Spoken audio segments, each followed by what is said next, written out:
नमस्कार, स्वागत है न्यूज 18 पंजाब हरियाणा हिमाचल में। मैं आपके साथ कुलदीप भारद्वाज। हरियाणा प्राइम की शुरुआत करेंगे आग के तांडव के साथ। करनाल के मधुबन थाने में खड़ी गाड़ियों में आग लग गई। आग लगने से थाने में खड़ी कई गाड़ियां जल गई।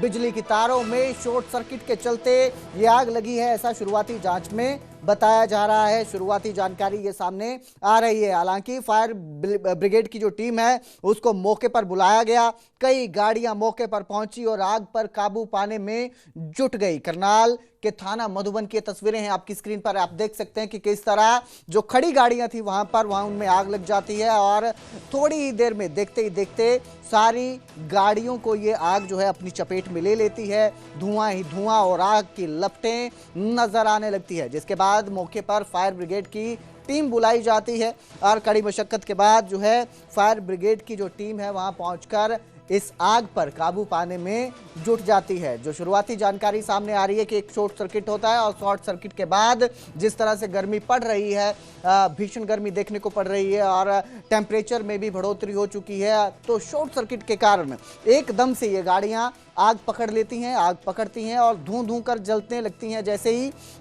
धूं धूं कर ये गाड़ियां जल रही होती हैं, थोड़ी ही देर में वो आग पूरी तरह से फैल जाती है, गाड़ियों को अपनी चपेट में ले लेती हैं। तस्वीरें आपकी स्क्रीन पर आप देख सकते हैं किस तरह गाड़ी की खिड़की दरवाजे जो हैं वो चकनाचूर हो चुके हैं और आग की लपटें इसमें से बाहर निकलती नजर आ रही हैं। तो करनाल के थाना मधुबन की ये तस्वीरें हैं जहां पर आग का तांडव देखने को मिल रहा है और फायर ब्रिगेड जो है वो जुटी हुई है इस आग पर काबू पाने में।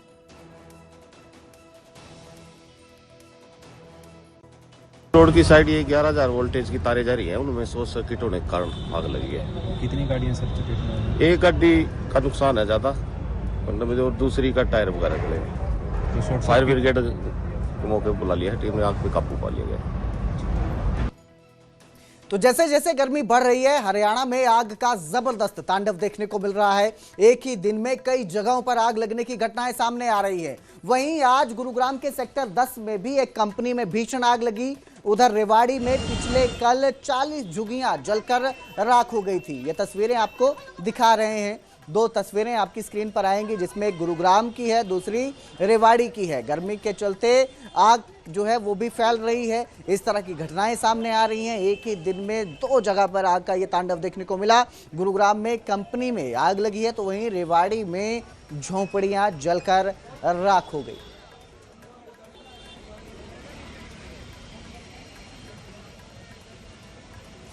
दो तस्वीरें आप देख सकते हैं कि किस तरह गर्मी के बढ़ने के साथ ही आग लगने की घटनाएं जो हैं वो भी तेजी से बढ़ती नजर आ रही हैं और ऐसे में एक छोटा सा शॉर्ट सर्किट, एक चिंगारी जो है बेहद भयानक रूप ले रही है। कुछ मजबूरियां इंसान को इतना बेबस बना देती हैं कि जिंदगी से बेहतर मौत लगने लगती है। कुरुक्षेत्र में एक परिवार इसी तरह बेबस हो गया कि उसकी बेबसी का आलम ऐसा था और यही बेबसी उन्हें मौत के दरवाजे तक ले गई। माता पिता ने अपने 3 साल के मासूम के साथ मौत को गले लगाकर जिंदगी ही खत्म कर दी। ये रिपोर्ट देखिए।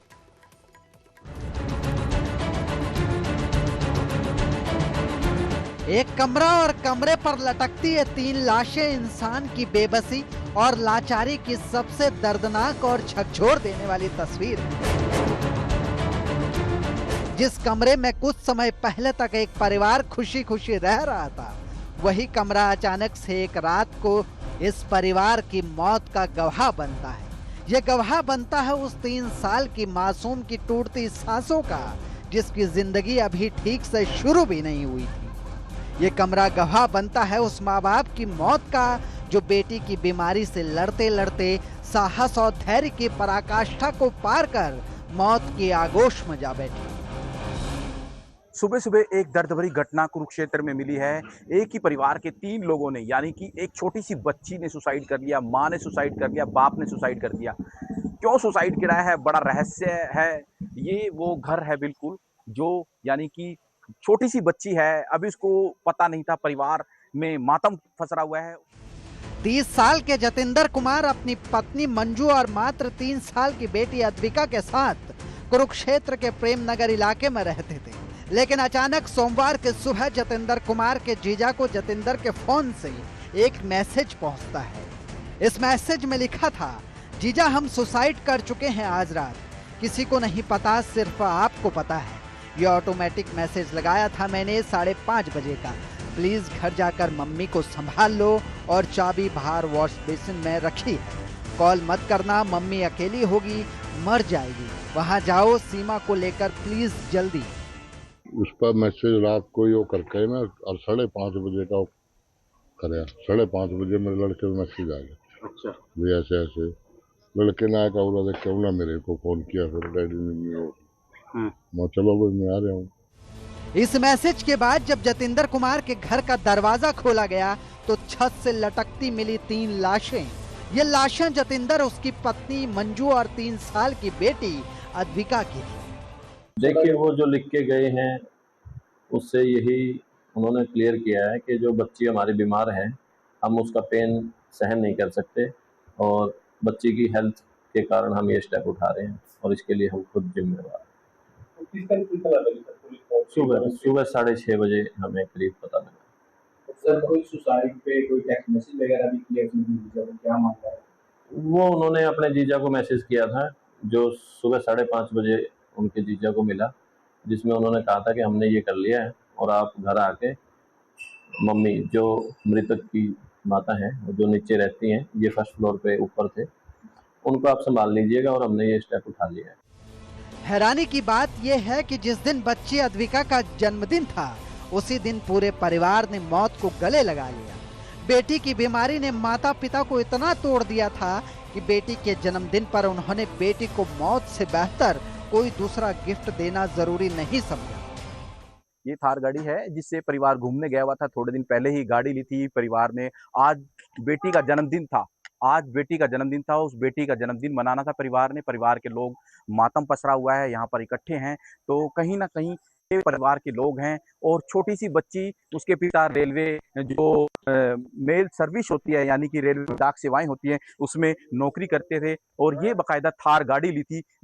पिता ने अपने अरमान पाले थे कि बेटी को यानी कि किस तरह से राजस्थान ले जाया गया, वहाँ घुमाया गया परिवार ने। यानी कि जो छोटी बच्ची थी 3 साल की, उससे परिवार वाले कहीं ना कहीं, वो बेचारी किसी गंभीर समस्या से परेशान रहती थी, परिवार भी चिंतित रहता था, उसका इलाज भी करवाया जा रहा था, मगर कहीं ना कहीं वो चिंतित रहे। तो इतना बड़ा कदम, सुसाइड जैसा कदम परिवार के लोगों ने क्यों उठाया है? हालांकि जो शव है 3 लोगों के, छोटी बच्ची का शव, उसकी माँ का शव और बाप का शव को मोर्चरी में ले जाया गया है। जतिंदर एक बहादुर पुलिस कर्मचारी का बेटा था, लेकिन बेटी की बीमारी ने उसे और उसकी पत्नी को इतना बेबस बना दिया कि जिंदगी से लड़ने की उनकी इच्छा हमेशा हमेशा के लिए खत्म हो गई। अब ना वो बीमार बेटी रही और ना ही मजबूर माता पिता जतिंदर और उसकी पत्नी मंजू। अगर कुछ रह गया है तो वो है ये कमरा जिसमें पूरे परिवार की सांसें टूटी। बहरहाल इस पूरे परिवार के एक साथ आत्महत्या करने से न सिर्फ 3 लोगों की जान गई है, बल्कि इंसान की कमजोरी और उसके धैर्य पर भी सवाल उठे हैं कि आखिर जिंदगी की जंग इंसान इतनी जल्दी क्यों हार जाता है। कुरुक्षेत्र से अशोक यादव, न्यूज़ 18 पंजाब हरियाणा हिमाचल। पंचकुला के सेक्टर 6 के अस्पताल में एक नर्स की संदिग्ध हालत में मौत हो गई है। आईसीयू में बेसुध हालत में नर्स प्रीति बेनीवाल मिली। नर्स के बेसुध हालत में मिलने के बाद हड़कंप मच जाता है। इलाज के दौरान नर्स प्रीति बेनीवाल की मौत हो गई। प्रीति बेनीवाल के हाथ में कैनुला लगा मिला। मौके से नर्स प्रीति बेनीवाल का फोन भी गायब है। पुलिस ने मौके पर पहुंचकर पड़ताल शुरू की है। हिसार के जुगलान गांव की रहने वाली जो नर्स प्रीति है वो बताई जा रही थी, लेकिन किस वजह से ये मौत हुई है, संदिग्ध मौत है। एक तरह से आत्महत्या की शंका बताई जा रही है, वहीं दूसरी तरफ फोन गायब होने की वजह से जो रहस्य है वो गहराता नजर आ रहा है। फिलहाल पुलिस जो है इस पूरे मामले की जांच में जुटी हुई है।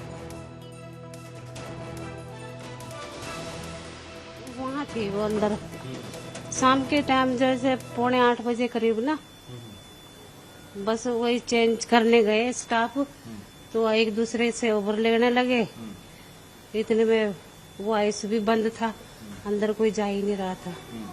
यानी कि उसके बाद फिर उनकी, तो हमने तो यही सोचा कि भी चेंज करने गए। हाँ, तो हमने भी तो बाहर से ही चले जाना था चेंज करके। कोई चोट ना कुछ नहीं लगा हुआ था उसको। पल उनके वो हाँ कैनुला लगा हुआ था। कैनुला लगा, बीमार थे? कुछ भी नहीं, बिल्कुल सही एकदम। और पंचकुला ਦਾ ਇਹ ਜਿਹੜਾ ਸਰਕਾਰੀ ਹਸਪਤਾਲ है और आईसीयू हैगा ये। आईसीयू ਦੇ वॉशरूम ਦੇ ਵਿੱਚ कौन सा वॉशरूम था? यही आगे है? कहाँ है? अंदर आईसीयू में। अंदर है? अंदर की साइड है? हाँ जी, कितने बजे की बात है? कुछ है? मैं कल था नहीं ड्यूटी पे, सवेरे आया हूँ। ठीक है, तो कुछ पता चला क्या हुआ? सर आप तो अभी तो इसी उलझी में लगे, नीचे ही थे हम सारे दिन। ਤੇ ਇਹ ਆਈਸੀਯੂ ਹੈ ਔਰ ਆਈਸੀਯੂ ਜਾ ਕੇ ਅੰਦਰ ਜਿਹੜਾ ਵਾਸ਼ਰੂਮ ਹੈ, ਅੰਦਰ ਵਾਸ਼ਰੂਮ ਦੇ ਬਿਲਕੁਲ ਹਾਲਾਂਕਿ ਅਸੀਂ ਅੰਦਰ ਨਹੀਂ ਜਾ ਸਕਦੇ, ਇੱਥੇ ਤਾਂ ਉਹਨੂੰ ਦਿਖਾ ਦਈਏ ਤਸਵੀਰਾਂ ਕਿ ਇਹ ਰੈਸਟ੍ਰਿਕਟਿਡ ਐਂਟਰੀ ਹੈ। ਆਈਸੀਯੂ ਦੇ ਬਿਲਕੁਲ ਬਾਹਰ ਅਸੀਂ ਖੜੇ ਹਾਂ, ਇਹਦੇ ਬਿਲਕੁਲ ਅੰਦਰ ਹੀ ਵਾਸ਼ਰੂਮ ਹੈ ਸਟਾਫ ਦਾ। ਉੱਥੇ ਇਹ ਨਰਸ ਦੀ ਬੋਡੀ ਪਈ ਸੀ। ਦੇਖੋ ਇਹਦੇ ਵਿੱਚ ਦੋ ਤਿੰਨ ਚੀਜ਼ਾਂ ਬਹੁਤ ਅਹਿਮ ਹੈ। ਇਹ ਸਟਾਫ का वॉशरूम है या सारे स्टाफ का इधर है, पेशेंट का स्टाफ का ये है? ये वाला इधर वो कॉमन पेशेंट का बॉडी कहाँ मिली है? यहाँ पे मिली है अंदर वाले वॉशरूम। ठीक है, ਤੇ ਇਹ ਵਾਸ਼ਰੂਮ ਦੇ ਵਿੱਚ ਕਿਉਂਕਿ ਇਹ ਸਟਾਫ ਦਾ ਵਾਸ਼ਰੂਮ ਹੈ, ਹੁਣ ਇਹਦੇ ਵਿੱਚ ਦੋ ਤਿੰਨ ਚੀਜ਼ਾਂ ਬਹੁਤ ਅਹਿਮ ਹੈ। ਨਰਸ ਜੋ ਕਿ ਡਿਊਟੀ ਸੀਗੀ ਆਈਸੀਯੂ ਦੇ ਵਿੱਚ, ਕਾਫੀ ਟਾਈਮ ਤੋਂ ਆਈਸੀਯੂ ਦੇ ਵਿੱਚ ਉਸ ਨਰਸ ਦੀ ਡਿਊਟੀ ਸੀ। ਅਚਾਨਕ ਹੋਇਆ ਕੀ ਹੋਇਆ ਕਿ ਉਹਦੀ ਜਿਹੜੀ ਬੋਡੀ ਹੈ ਉਹ ਇੱਥੇ ਮਿਲੀ, ਕੈਨੂਲਾ ਲੱਗਿਆ ਹੋਇਆ ਸੀ, ਪਹਿਲਾ ਪੁਆਇੰਟ। ਦੂਜਾ ਪੁਆਇੰਟ, ਮੋਬਾਈਲ ਗਾਇਬ ਸੀ। ਹੁਣ ਇੱਕ ਹੋਰ ਇਨਵੈਸਟੀਗੇਸ਼ਨ 'ਚ ਚੀਜ਼ ਆਈ ਹੈ ਜਿਹੜੀ ਨਿਊਜ਼ 18 ਦੇ ਕੋਲ ਐਕਸਕਲੂਸਿਵ ਹੈ। ਉਹ ਇਹ ਗੁਰਬਾਜ਼ ਕਿ ਜਿਹੜਾ ਮੋਬਾਈਲ ਹੈ ਉਹ ਸੈਕਟਰ 5 ਦੀ ਲੋਕੇਸ਼ਨ ਆਈ ਹੈ ਉਸ ਮੋਬਾਈਲ ਦੀ, ਉੱਥੇ ਲੋਕੇਸ਼ਨ ਕਰਕੇ ਉਹ ਮੋਬਾਈਲ ਜਿਹੜਾ ਹੈਗਾ ਉਹ ਬੰਦ ਹੋ ਗਿਆ। ਹੁਣ ਇਹਦੇ ਵਿੱਚ ਸਵਾਲ ਇਹ ਹੈ ਕਿ ਮੋਬਾਈਲ ਦੀ ਲੋਕੇਸ਼ਨ ਉੱਥੇ ਦੀ ਕਿਸ ਤਰ੍ਹਾਂ ਆਈ ਜਦ ਕੁੜੀ ਇੱਥੋਂ ਗਈ ਨਹੀਂ? ਹਸਪੀਟਲ ਦੇ ਵਿੱਚ ਹੀ ਉਹਦੀ ਡਿਊਟੀ ਸੀ, ਆਈਸੀਯੂ ਦੇ ਵਿੱਚ ਹੀ ਡਿਊਟੀ ਸੀ, ਲੇਕਿਨ ਉਹਦੀ ਮੋਬਾਈਲ ਦੀ ਲੋਕੇਸ਼ਨ ਉੱਥੇ ਕੀ ਕਰ ਰਹੀ ਸੀ? ਸੈਕਟਰ 5, ਔਰ ਉੱਥੇ ਹੀ ਲੋਕੇਸ਼ਨ ਬੰਦ ਹੋਈ ਹੈ ਜਿਹੜੀ ਪੁਲਿਸ ਦੇ ਸੋਰਸਿਸ ਸਾਨੂੰ ਜਾਣਕਾਰੀ ਦੇ ਰਹੇ ਹਨ। ਲੇਕਿਨ ਇਹਦੇ ਵਿੱਚ ਕੁਝ ਨਾ ਕੁਝ ਤਾਂ ਗੜਬੜ ਹੋ ਸਕਦੀ ਹੈ। ਮੋਬਾਈਲ ਗਾਇਬ ਹੈ ਕੁੜੀ ਦਾ, ਮੋਬਾਈਲ ਦੀ ਲੋਕੇਸ਼ਨ ਸੈਕਟਰ 5 ਦੀ, ਸੈਕਟਰ 5 ਇੱਥੋਂ ਕਰੀਬਨ 1.5 ਕਿਲੋਮੀਟਰ ਹੋਣਾ, 1.5 ਕਿਲੋਮੀਟਰ ਇੱਥੇ ਸੈਕਟਰ 5 ਹੋਣਾ। ਹੁਣ ਮੋਬਾਈਲ ਉੱਥੇ तक किस तरह पहुंचा? हजे तक मोबाइल रिकवर नहीं होया। संदिग्ध हालत में मौत हुई है, नर्सिंग ऑफिसर थी। क्या पूरा मामला क्या है, क्या सूचना मिली? हमें कल शाम को सूचना मिली थी और सेक्टर 6 हॉस्पिटल में आईसीयू में स्टाफ नर्स है जिसकी अचानक से मृत्यु हो गई है और अब डॉक्टर्स का बोर्ड बैठा के पोस्टमार्टम हो रहा है। पोस्टमार्टम के बाद जो रिजल्ट आएगा, रिपोर्ट आएगी, उसके हिसाब से करना है। मोबाइल सर गुम है बताया जा रहा है और कैनुला लगा हुआ था हाथ में, तो कुछ संदिग्ध नहीं लग रहा है इस पूरा मामला? चीज़ें सारी की सारी, इसीलिए 5 डॉक्टर्स का बोर्ड बैठा है और सारे पहलुओं पे जांच चल रही है। तो वो डॉक्टर्स अपनी उसमें रिपोर्ट देंगे, उसके बाद बेसिस पे निकालेंगे। प्राथमिक जांच में क्या लग रहा है सर पुलिस को? अभी कुछ नहीं कह सकते कि कई बार क्या होता है कि आज के खान पान की वजह से कार्डियक अरेस्ट पहले बुजुर्गों में नहीं होता था, पहले हार्ट अटैक होता था, अब कार्डियक अरेस्ट एक बीमारी नई हम सुनने को मिलते हैं कई बार। जी जी, तो अभी तो जांच का विषय, एक बार जांच कर रहे हैं। तो परिवार वालों से कोई बात हुई सर? अभी परिवार वालों ने सिर्फ इतना कहा कि इसको पेट में प्रॉब्लम रहती थी, समस्या थी, तो उसके हिसाब से हमने अभी डॉक्टर पोस्टमार्टम करें जैसे रिपोर्ट करें। सर कहाँ के रहने वाले? ये पीछे से तो हिसार के रहने वाले हैं, लेकिन यहाँ सेक्टर 31 में रहते। उम्र क्या बताई जा रही है? उम्र 29 के आसपास।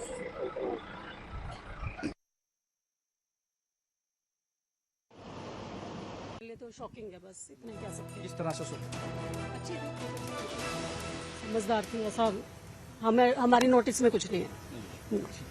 ਤੇ ਨੋਟਿਸ में ਹਾਲਾਂਕਿ ਹਜੇ ਜਿਹੜੇ ਇਹਨਾਂ ਦੇ ਸਾਥੀ ਹੈ ਉਹ ਇਹਨਾਂ ਦੇ ਨੋਟਿਸ ਦੇ ਵਿੱਚ ਨਹੀਂ ਹੈ, ਲੇਕਿਨ ਸਾਰਾ ਦਾ ਕਹਿ ਸਕਦੇ ਹਾਂ ਕਿ ਰੋ ਕੇ ਬੁਰਾ ਹਾਲ ਹੈ। ਜਿਹੜੇ ਸਟਾਫ ਮੈਂਬਰਸ ਨੇ ਉਹਨਾਂ ਦਾ ਵੀ ਰੋ ਕੇ ਬੁਰਾ ਹਾਲ ਹੈ, ਕਿਉਂਕਿ ਹਜੇ ਤੱਕ ਜਿਹੜੀ ਜਾਣਕਾਰੀ ਸਾਹਮਣੇ ਆ ਰਹੀ ਹੈ ਕਿ ਰੀਜ਼ਨ ਕੀ ਰਿਹਾ। ਦੇਖੋ ਹਜੇ ਇਹਦੇ ਵਿੱਚ ਪੁਲਿਸ ਇਨਵੈਸਟੀਗੇਸ਼ਨ ਕਰ ਰਹੀ ਹੈ ਔਰ ਰੀਜ਼ਨ ਜਿਹੜਾ ਹੈਗਾ ਇਹਦੇ ਵਿੱਚ ਕੀ ਰਿਹਾ ਇਸ ਨੂੰ ਲੈ ਕੇ ਹੁਣ ਪੁਲਿਸ ਲਗਾਤਾਰ ਇਨਵੈਸਟੀਗੇਸ਼ਨ ਜ਼ਰੂਰ ਕਰ ਰਹੀ ਹੈ, ਕਿਉਂਕਿ ਇਹ ਆਖਿਰ ਉਹਦੀ ਮੌਤ ਕਿਉਂ ਹੋਈ। ਇਹਦੇ ਵਿੱਚ ਇੱਕ ਅਹਿਮ ਪੁਆਇੰਟ ਕਿ ਮੋਬਾਈਲ ਜਿਹੜਾ ਹੈਗਾ ਉਹ ਗਾਇਬ ਸੀ ਔਰ ਮੋਬਾਈਲ ਦੀ ਜਿਹੜੀ ਲੋਕੇਸ਼ਨ ਲਾਸਟ ਹੋਈ ਹੈ ਸੈਕਟਰ 5 ਦੇ ਵਿੱਚ, ਯਾਨੀ ਕਿ ਮੋਬਾਈਲ ਉੱਥੇ ਤੱਕ ਕਿਸ ਤਰ੍ਹਾਂ ਪਹੁੰਚਾ। ਇਹ ਸਾਰੀ ਚੀਜ਼ਾਂ ਨੇ ਜਿਸ ਨੂੰ ਲੈ ਕੇ ਹੁਣ ਪੁਲਿਸ ਲਗਾਤਾਰ ਇਨਵੈਸਟੀਗੇਸ਼ਨ ਕਰਦੀ ਨਜ਼ਰ ਆ ਰਹੀ।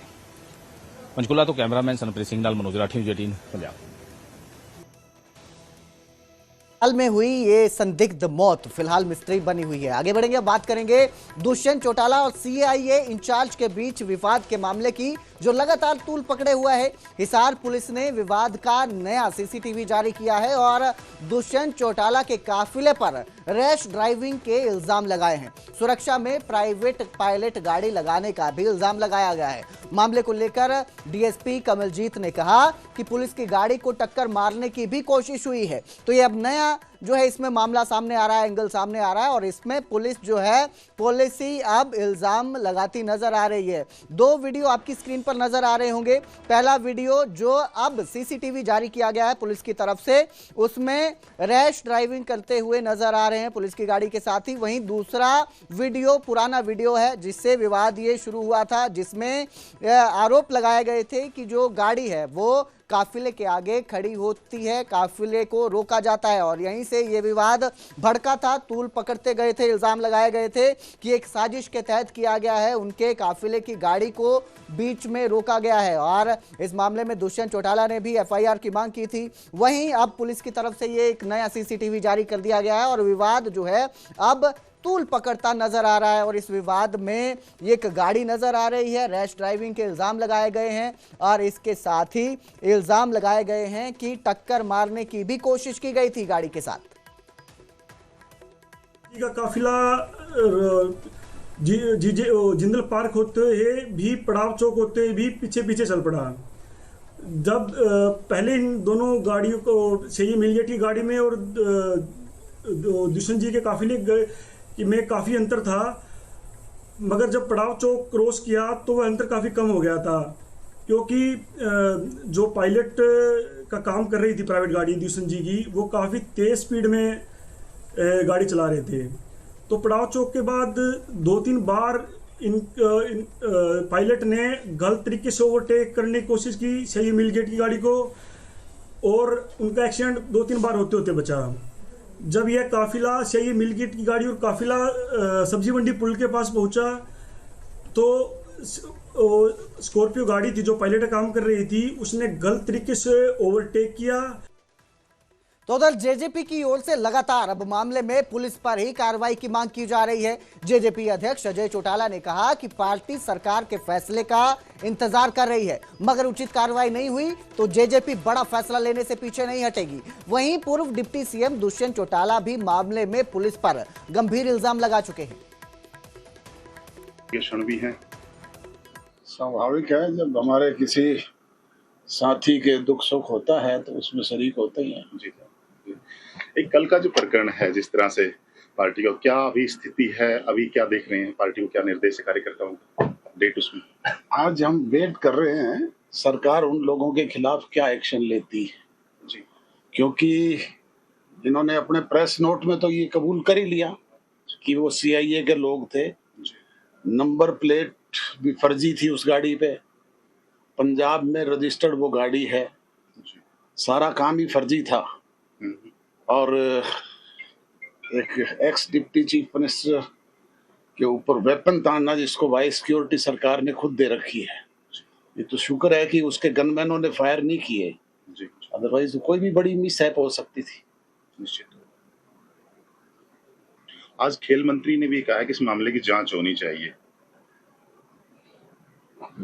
इससे बड़ा जांच का इश्यू और क्या हो सकता है? एक सीआईए के इंस्पेक्टर की ये हिम्मत मेरे हिसाब से बिना एसपी के और बिना एसपी को ऊपर की हिदायत के कतई नहीं हो सकती। एसपी को भी मैं जानता हूँ, उसका भी ये डोल नहीं है। जी। उसको भी ऊपर से ये हिदायत थी। अगर कोई ठोस कदम नहीं होता तो आगामी क्या रणनीति होगी? वो हम बैठ कर के पार्टी में तय करेंगे। आज तो वेट कर रहे हैं कि वो क्या एक्शन लेते हैं।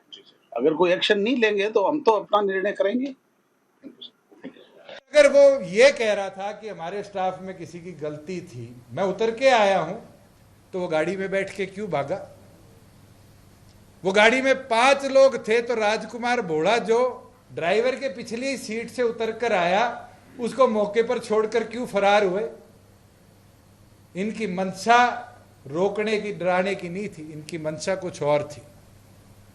और इसके वीडियो फुटेजेस हमारे पास है अलग अलग मौके के।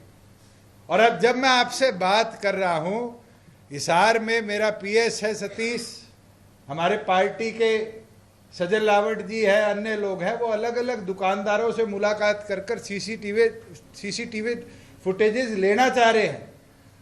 तो पता चलता है 8 पुलिसकर्मी कल 3 बजे के दुकानों की, घरों की सीसीटीवी फुटेज डिलीट करवाने का काम कर रहे हैं। बकायदा उनका भी एविडेंस हम आपके साथ आने वाले दिनों में शेयर करेंगे। एसपी के प्रेस नोट में यह लिखा गया है कि ये एडीजी ऑफिस में जा रहे थे, जबकि जब हम सब सेक्रेटेरिएट पहुंचे तो ये 5 विद वेपन सेक्रेटेरिएट में हमारे से पहले खड़े मिले। इसके भी मैं आपको फोटो शेयर करूंगा। और तो और इसके अंदर जल्दबाजी में जिसने प्रेस नोट लिखा, एक लाइन लिख दी गई, इस दौरान ड्यूटी पे तैनात अधिकारी के पास कोई हथियार नहीं था, जो वीडियो में स्पष्ट रूप से देखा जा सकता है। मैं आपसे पूछना चाहता हूं और आपके माध्यम से मैं तो जनता के आगे रख सकता हूं, क्योंकि 2 ही तरह से न्याय मिलेगा। पुलिस पे तो 24 घंटे पे न्याय का भरोसा खत्म हो गया,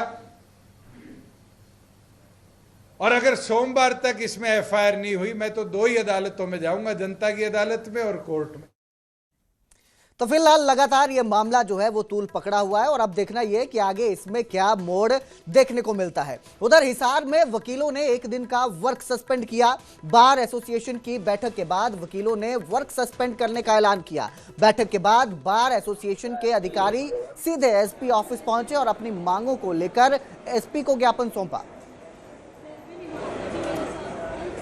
दर्ज हुई थी, उसमें दिग्विजय सिंह चौटाला सहित 7 अन्य लोग थे, लेकिन जिनको पुलिस ने रात 2 बजे से लेकर के सुबह 5 बजे तक बड़े बर्बरतापूर्ण तरीके से इस प्रकार से गिरफ्तार किए कि जैसे वो बहुत बड़े दुर्दांत अपराधी हों।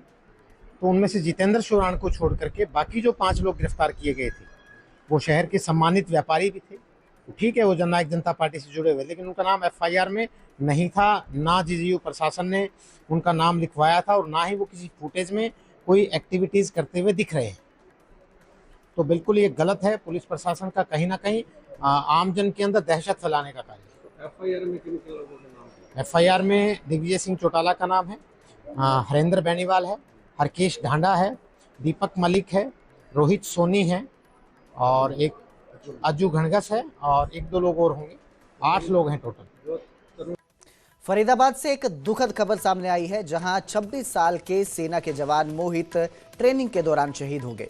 शहादत के बाद उनके पार्थिव शरीर को गांव लाया गया, जहां पैतृक गांव में उन्हें मुखाग्नि दी गई। वहीं अंतिम संस्कार से पहले शहीद की अंतिम यात्रा में सैकड़ों लोग शामिल हुए और नम आंखों के साथ उन्हें विदा किया गया।